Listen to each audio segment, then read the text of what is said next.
There's one building in Oxnard, California that should permanently change the way you shop for makeup.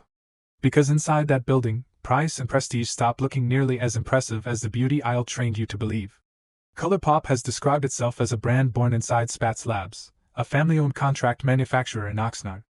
Industry reporting also notes that Seed Beauty, Colourpop's parent, was the original manufacturer behind Kylie Cosmetics' first lip kit. That does not mean every product is identical. But it does prove something most consumers never hear clearly enough. In beauty, the distance between a budget product and a prestige product is often much smaller than the price tag suggests.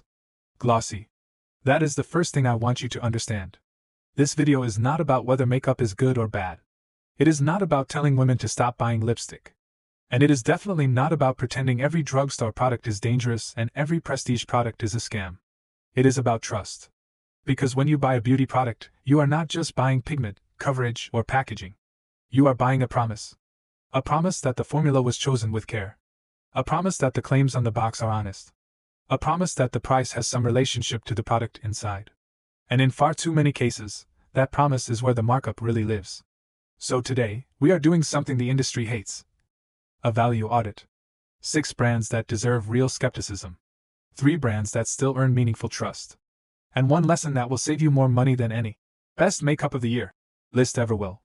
Because once you see the pattern, you cannot unsee it. Worst number 6, Revlon. This one is not painful because Revlon was small. It is painful because Revlon mattered. For generations, Revlon was not just another cosmetics brand. It was American beauty culture. It helped define lipstick in the modern era. It lived in handbags, on vanities, in drugstores, in family memory. And that is exactly why consumers need to be honest about what it is now.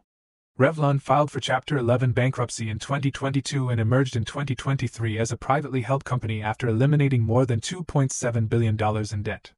The majority of the reorganized equity went to former lenders and financial firms. AP News. Now, that does not automatically mean every product is bad. But it does mean this: when ownership changes, incentives change. A familiar label can survive long after the original brand logic is gone. The customer sees heritage. The board sees margin, debt load, and turnaround math. And that is the trap. The lipstick may still carry a legacy name. But the forces shaping that lipstick may have very little to do with legacy at all. Worst number 5, Too Faced. Too Faced is the perfect example of what happens when a founder-led beauty brand becomes a portfolio asset. Estée Lauder announced the acquisition of Too Faced in 2016 for about $1.45 billion. In 2022, founders Jared Blandino and Jeremy Johnson exited the company after 24 years. General Atlantic Cosmetics business. And this is where I want to be fair. Founders leaving does not automatically mean a brand is ruined. Brands change hands all the time. Some improve. Some hold steady. But when the original tastemakers leave, consumers should at least stop pretending they are still buying the exact same thing they emotionally bonded with in the early years. Because founder-driven brands do not just lose personalities when they scale. They often lose friction. And friction matters. It is what used to stand between make the product right and make the numbers work. Once that tension disappears, many brands do not become offensively bad. They become something more profitable and more disappointing. Generic. And generic at a prestige price is one of the worst deals in beauty. Worst number 4, MAC Cosmetics. This is the one long-time makeup lovers feel emotionally. MAC started in Toronto in 1984.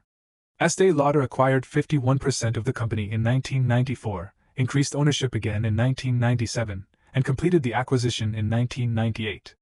Los Angeles Times. That matters because MAC was never just a brand name. It was a professional identity. It was artist-first beauty. Strong color payoff. Stage-worthy performance. A brand people believed in because working artists used it, not because a campaign told them to. And here is what often happens when a pro brand scales into a giant beauty machine. The mythology stays. The distribution expands. The pricing rises. But the reason people fell in love with it becomes harder to protect. I am not telling you every MAC product is worthless. I am telling you the safest thing a consumer can do is stop buying from memory. If you loved MAC because it once felt like the working artist standard, then judge today's products as they are today, not as they were when the brand first earned your trust.